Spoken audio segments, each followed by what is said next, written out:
Nivetha catering service தந்திடும் அன்பே நம் வீட்டின் பெருமையை கூட்டுதே. மட்டன் பிரியாணி மணக்க மணக்க வர தட்டினில் சுவையும் பரிமாறி செல்லுது. சிக்கன் பிரியாணி ருசியை பார்த்தா சுற்றம் சொந்தமுமே மறந்து நிற்குது. மீன் பிரியாணி இறால் பிரியாணி என வகை வகையாய் கனிவோடு தந்திடும். கைமணம் குறையாத இன்சுவை சமையல் கண்களில் ஆனந்த கண்ணீரை தந்திடும்.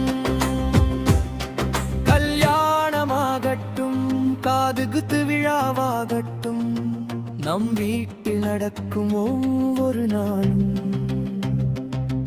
அன்போடு பரிமாறும் பாசம் கண்டு அள்ளி அள்ளி உண்பார் உறவுகள் யாவும்